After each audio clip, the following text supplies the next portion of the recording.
மார்கழி மாதத்தில் நம்ம செய்ய வேண்டிய மிக முக்கியமான 3 விஷயங்கள் என்ன அப்படின்றதாங்க பார்க்க போகிறோம். நீங்கள் எதை நினச்சி வேண்டுறீங்களோ அந்த காரியம் உங்களுக்கு இந்த மார்கழி 30க்குள்ளே கண்டிப்பாக நடக்குங்க. தேவர்கள் எல்லாமே இந்த மார்கழி மாதத்தில் தான் கண் விழிச்சிருப்பாங்க அப்படின்னு சொல்லுவாங்க. நான் சொல்கிற மாதிரி இந்த மார்கழி மாதம் முழுவதும் இந்த 3 விஷயங்கள் நீங்கள் கடைப்பிடிச்சிங்க அப்படின்னா கண்டிப்பாக உங்களுக்கு ஒரு வருடத்துக்கு இறைவனை வழிபட்ட பலன் கிடைக்குங்க. அது என்ன அப்படின்றத நம்ம இந்த வீடியோவில் பார்க்க போகிறோம்.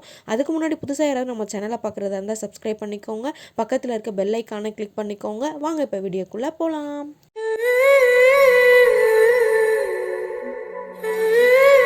ரொம்பவே விசேஷமான ஒரு ஆனந்தமான பதிவை பற்றி தாங்க நம்ம இதில் பார்க்க போகிறோம். மார்கழி பிறக்கக்கூடிய அந்த மார்கழி மாதத்தில் சிறப்புகளையும் மார்கழி மாதத்தில் முதல் நாள் நம்ம செய்யக்கூடிய மிக முக்கியமான ஒரு 3 விஷயங்களை பற்றி தாங்க பார்க்க போகிறோம். வரக்கூடிய 16ஆம் தேதி 12ஆம் மாதம் 2024 மார்கழியின் முதல் நாள். மார்கழி மாதம் அப்படின்னாலே வாசலில் போடக்கூடிய பெரிய பெரிய கோலங்களும் வீட்டில் ஏற்றப்படும் தீபமும் ஆலயத்தில் கேட்கக்கூடிய அந்த பாடல் ஒலிகளும் பார்த்திங்கன்னா அவ்வளோ ஒரு அற்புதமாக இருக்கும்.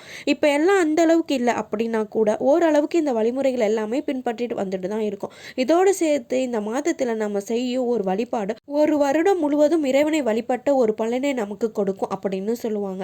ஆமாங்க, என்ன செய்யணும் இந்த மார்கழி மாதத்தில், அதுவும் முக்கியமாக மார்கழி முதல் நாள் மார்கழி மாதத்தில் பின்பற்ற வேண்டிய பல விஷயங்கள்ல முதல் விஷயமா என்னன்னு பார்த்தீங்கன்னா பிரம்ம முகூர்த்தத்தில் வீட்டில் தீபம் ஏற்றுவது. இந்த மாதம் முழுக்க காலையில் எழுந்து பிரம்ம முகூர்த்த வேலையில் தீபம் ஏற்றும் பொழுது நீங்கள் எதை நினைச்சு ஏற்றுறீங்களோ அது நிச்சயமாக நடக்கும். ஏதாவது ஒரு வேண்டுதல், அது எதுவாக வேணா இருக்கணும், உங்களுக்கு எது வேணுமோ இயற்கை கிட்ட இருந்து நீங்கள் பெற நினைக்கிறீங்களோ அந்த விஷயத்தை நினைச்சு எனக்கு இது நடக்கணும் அப்படின்னு நீங்கள் வேண்டிக்கிட்டீங்க அப்படின்னா இந்த மார்கழி முடிகிறதுக்குள்ள கண்டிப்பாக எனக்கு கிடைக்கணும் அப்படின்னு சொல்லி நீங்கள் வேண்டுங்க. அந்த பிரார்த்தனை உங்களுடைய இஷ்ட தெய்வங்களாக இருக்கக்கூடிய யாராக இருந்தாலும் சரி அவங்கள நினச்சிட்டு தீபம் ஏற்றுங்க. நீங்கள் தீபம் ஏற்றும் போது மனதார வேண்டிக்கோங்க, உங்கள் கஷ்டங்கள் எல்லாமே தீருங்க. இறைவனுக்கு முன்பாக நம்ம ஏற்றக்கூடிய தீபம் பார்த்திங்கன்னா இயற்கையோடு ஒட்டி நமக்கு இறைவனுடைய அருள் கடாட்சத்தையும் இறைவனோட அருளும் கண்டிப்பாக நமக்கு கிடைக்குங்க. நீங்கள் எதை நினச்சி வேண்டுறீங்களோ அந்த காரியமும் உங்களுக்கு கண்டிப்பாக நடக்கும். காலையில் 5 மணிக்குள்ளேயே தீபம் ஏற்றுவது, காலையில் எந்திரிக்கணும், குளிக்கணும், வாசலில் கோலம் போடணும் அப்படின்றது முக்கியமானதுங்க. ஆனால் சில பேர் பார்த்திங்கன்னா காலையில் எந்திரிக்கணுமா அப்படின்னு நினைப்பீங்க. நம்மளுக்கு ஒன்று நடக்கணும் அப்படின்னா நம்ம ஒன்று விட்டு கொடுத்து தாங்க ஆகணும். அதனால காலையில் நீங்கள் 4 மணிலேருந்து 6 மணிக்குள்ளே எந்திரிச்சிருங்க. பிரம்ம முகூர்த்த நேரத்தில் எந்திரிச்சிட்டு குளிச்சுட்டு எப்பயுமே பார்த்தீங்கன்னா நீங்கள் பின்வாசல் கதவை திறக்கக்கூடாதுங்க. உங்கள் நிலைவாசல் கதவை தான் நீங்கள் திறக்கணும்.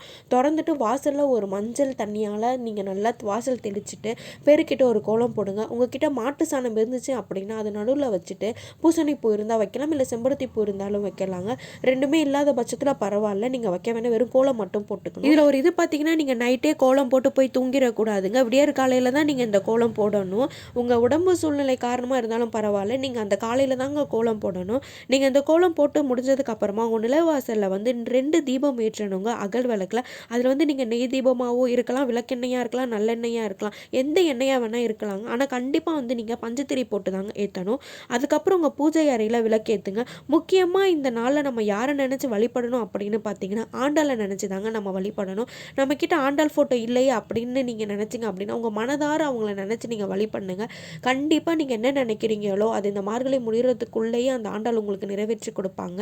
இதில் பார்த்தீங்கன்னா நெய்வேத்தியமாக என்ன வைக்கணும் அப்படின்னா வெண்பொங்கல் அவங்களுக்கு ரொம்பவே பிடிக்கும். நீங்கள் வெண்பொங்கல் வச்சிங்கன்னா ரொம்பவே நல்லதுங்க. அப்படி இல்லை எங்களால் முடியாது, அவளை காலையில் செய்ய முடியல அப்படின்னா ஏதாவது பழங்கள் கூட நீங்கள் வச்சு அவங்கள வழிபடலாங்க. இந்த நேரத்தில் இவங்கள தான் வழிபடணும் அப்படின்னா இல்லை, உங்களுக்கு எந்த இஷ்ட தெய்வங்கள் பிடிக்குமோ அவங்கள நீங்கள் மனதார நினச்சிட்டு கண்டிப்பாக நீங்கள் வழிபடலாங்க. இந்த பிரம்ம முகூர்த்தத்தில் நம்ம வழிபடுறது பார்த்திங்கன்னா மார்கழி 29 நாள் இந்த வாட்டி வருது.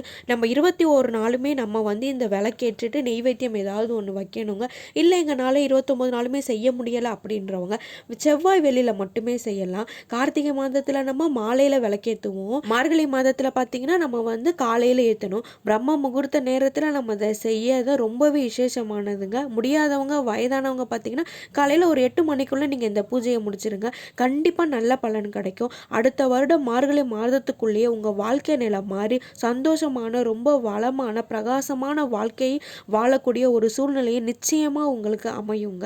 மார்கழியில் 29 நாளுமே பார்த்திங்கன்னா அவ்வளோ மகத்துவமான நாட்கள்.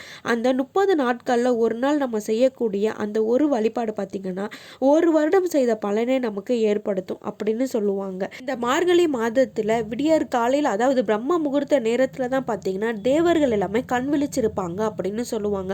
அதனால இந்த மார்கழி மாதத்தில் நம்ம வந்து என்ன கேட்டாலும் இந்த தேவர்கள் ஆம் ஆகட்டும் அப்படின்னு சொல்லுவாங்களாம். அதனால தான் நம்ம இந்த பிரம்ம முகூர்த்த நேரத்தில் விளக்கேற்றி நம்ம என்ன கேட்டாலும் அது கண்டிப்பாக நடக்கும் அப்படின்னு சொல்லுவாங்க. இந்த மார்கழி மாதம் முழுவதுமா 30 நாளும் எங்களால் விளக்கேற்ற முடியலை, எங்களால் காலையில் எந்திரிக்க முடியலை அப்படின்றவங்களுக்கு இரண்டாவதாக நான் ஒரு விஷயம் சொல்ல போகிறேங்க. அதுவுமே ஒரு ரொம்ப முக்கியமான விஷயம்தான். இதில் ஒரு முக்கியமான வழிபாடு இது பார்த்திங்கன்னா தனூர் பூஜை அப்படின்னு சொல்லுவாங்க. அதாவது இந்த தனூர் பூஜையை கண்டிப்பாக எல்லாரும் செய்ய முடியும். இது மார்கழி மாதத்தில் இருக்க அனைத்து கோயிலுமே பார்த்திங்கன்னா விடிய காலையில் தான் இந்த பிரம்ம முகூர்த்த நேரத்தில் இந்த தனூர் பூஜை செய்வாங்க.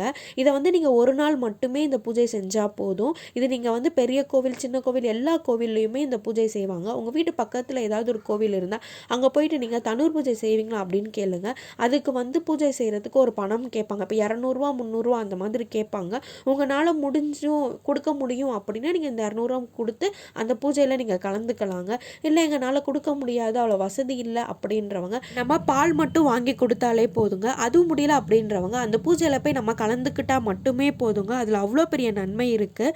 நம்ம கண்டிப்பாக இந்த பூஜையுமே உங்களால் முடியும். கண்டிப்பாக நீங்கள் இதை செஞ்சு பாருங்கள். இந்த தனூர் மாத பூஜையில் நம்ம கலந்துக்கிறனால ஒரு வருடம் முழுவதும் இறைவனை வழிபட்ட பலன் இந்த ஒரு நாளில் நம்மளுக்கு கிடைக்குங்க. இந்த மாதத்தில் வரக்கூடிய ஒவ்வொரு நாளுமே வாழ்க்கையில் ஏற்றத்தை கொடுக்கக்கூடிய ஒரு நாளாகும். இந்த மாதத்தில் நம்ம தவற விடாமல் செய்யக்கூடிய ஒவ்வொரு வழிபாட்டிற்கும் பார்த்தோம் அப்படின்னா ஏற்ற நிச்சயங்க. உங்களுக்கு எந்த தெய்வத்தை பிடிக்குமோ, நம்மளுக்கு ஒரு இஷ்ட தெய்வம் இருக்கும், அந்த இஷ்ட தெய்வத்தை நம்ம இந்த பிரம்ம முகூர்த்த நேரத்தில் நம்ம வழிபடணுங்க. உங்கள் இஷ்ட தெய்வம் முருகராக இருக்கலாம், சிவபெருமானாக இருக்கலாம், வாராகி அம்மனாக இருக்கலாம், யாராக வேணால், பெருமாள் விஷ்ணு யாராக வேணால் இருக்கலாங்க.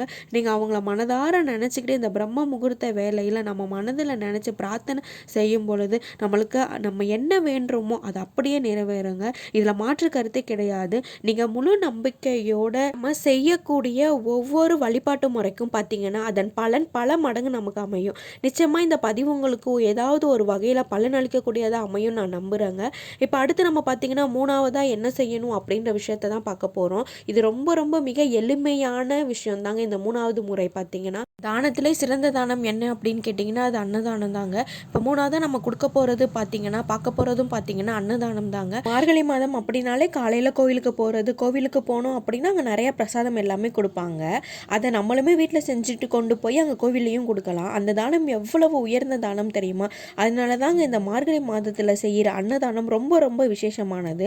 உங்களுக்கு எப்போ டைம் கிடைக்கிறதோ எந்த மார்கழி மாதத்தில் ஏதாவது ஒரு நாள் நீங்கள் முடிவு பண்ணிக்கோங்க. அந்த நாளில் நீங்கள் கோவிலுக்கு போய் செஞ்சுட்டு போய் கொடுத்தீங்க அப்படின்னா அது ரொம்பவே சிறப்புங்க. கோயிலில் கொடுத்தா அது ரொம்பவே நல்லதும் கூட. உங்களால் என்ன செய்ய முடியுமோ அதை செஞ்சு கோயிலுக்கு நீங்கள் போய் ஒரு 4 பேருக்கு நீங்கள் கொடுக்கலாங்க பிரசாதமாக. உங்களால் முடியும் அப்படின்றவங்க கண்டிப்பாக இந்த இதை செஞ்சு பாருங்கள். இப்படி கோவிலில் போய் கொடுக்க முடியல அப்படின்றவங்க நம்ம வழியில் யாரையாவது பார்த்தோன்னா கூட அவங்களுக்கு கூட உங்களால் முடிஞ்ச அன்னதானம் ஏதாவது நீங்கள் வாங்கி கொடுங்க. இதுதான் செய்யணும் அதுதான் செய்யணும் அப்படின்னா நம்மளால் என்ன முடியுமோ அதை மட்டும் செஞ்சாலே போதுங்க. அதுவுமே விசேஷமானது கூட தான். மார்கழி மாதம் இந்த 3 விஷயங்களை கண்டிப்பாக செஞ்சு பாருங்கள். ரெட்டிப்பு பலன் உங்களுக்கு கண்டிப்பாக கிடைக்குங்க. அதுவும் இந்த 30 நாட்குள்ளேயே நீங்கள் நினச்சது எல்லாமே நடக்கும். நான் சொல்கிறேன் இந்த 3 விஷயங்களையும் செஞ்சு பாருங்கள். காலையில் எந்திரிக்கணும், குளிச்சுட்டு வாசலில் கோலம் போட்டுட்டு 2 அகல் விளக்கு ஏற்றி தீபம் ஏற்றுறவங்க, அப்புறம் சாமிக்கு உங்களால் முடிஞ்ச நெய்வேத்தியம் வைக்கணும். இரண்டாவதாக நீங்கள் பார்த்தீங்க அப்படின்னா தனூர் மாத பூஜையில் நீங்கள் கலந்துக்கணும். அதை கலந்துக்க முடியாதவங்க உங்களால் என்ன முடியுமோ அதை நீங்கள் வந்து அபிஷேகத்துக்கு வாங்கி கொடுக்கலாம். மூணாவது பார்த்தீங்கன்னா நம்ம வந்து வறுமையில் இருக்கிறவங்களுக்கு நம்மளால் முடிஞ்ச அன்னதானம் வழங்கணும். இல்லை கோவிலில் போய் நம்ம ஏதாவது பிரசாதம் கூட செஞ்சு கொடுக்கலாங்க. இதை கண்டிப்பாக இந்த மார்கழி மாதம் நீங்கள் செய்யுங்க.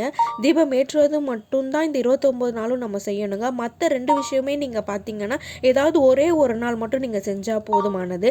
இந்த வருடம் கடனில் இருக்கிறவங்க, வறுமையில் இருக்கிறவங்க அடுத்த வருடம் பார்த்தீங்கன்னா ரொம்ப நல்ல நிலைமைக்கு, செல்வ நிலைக்கு கண்டிப்பாக இறைவன் நம்மளை அழைச்சிட்டு செல்வார். இந்த 3 விஷயமும் ரொம்ப ரொம்ப நல்லதுங்க. கண்டிப்பாக இந்த மார்கழி மாதத்தை யாருமே தவற விட்டுறாதீங்க.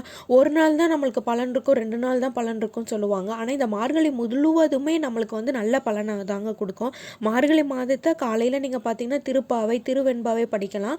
நீங்கள் வந்து யூடியூப்பில் போட்டாலே தெரியும் 30 நாளைக்குள்ளே திருப்பாவை இருக்கும். அதையுமே நீங்கள் படிக்கலாம். முடியாதவங்க பார்த்தீங்கன்னா கந்தசஷ்டி கவசம் போட்டு கூட நம்ம கேட்கலாங்க. இதெல்லாம் வந்து நம்ம மார்கழி மாதத்தில் என்னென்ன செய்யணும் அப்படின்னு சொன்னேன். செய்யக்கூடாதது என்ன அப்படின்னு பார்த்தீங்கன்னா நம்ம வீடு குடி போகக்கூடாதுங்க. அதே மாதிரி வந்து திருமணம் செய்யக்கூடாது, எந்த ஒரு நல்ல காரியமும் செய்யக்கூடாது அப்படின்னு சொல்லுவாங்க. அதே மாதிரி பார்த்திங்கன்னா இதில் வந்து வளகாப்பு மட்டும் பண்ணுவாங்க. ஏன் அப்படின்னா வளகாப்பு வந்து இது 9ஆம் மாதமாக இருக்கும். அதனால் நம்ம கண்டிப்பாக செஞ்சு தான் ஆகணுங்க. அதனால தான் இதில் வளகாப்பு மட்டும் பண்ணுவாங்க. அது மட்டும் இல்லை, நீங்கள் நிலம் வாங்குற மாதிரி இருக்கீங்க, வீடு வாங்குற மாதிரி இருக்கீங்கன்னா அதுக்கு வந்து நீங்கள் இந்த நேரத்தில் காசு கொடுத்தீங்கன்னா அது ரொம்பவே நல்லதுங்க. ஓகே ஃப்ரெண்ட்ஸ், இந்த பதிவு உங்களுக்கு பிடிச்சிருக்குன்னு நினைக்கிறேன். பிடிச்சிருந்தா நம்ம சேனலில் லைக் பண்ணுங்கள், ஷேர் பண்ணுங்கள், கமெண்ட் பண்ணுங்கள். புதுசாக யாராவது பார்க்குறதா இருந்தால் சப்ஸ்கிரைப் பண்ணிக்கோங்க. பக்கத்தில் இருக்க பெல் ஐக்கானை கிளிக் பண்ணிக்கோங்க. அப்போ தான் நான் போகிற வீடியோலாம் உங்களுக்கு நோட்டிஃபிகேஷனில் வரும். ஓகே ஃப்ரெண்ட்ஸ், பாய்.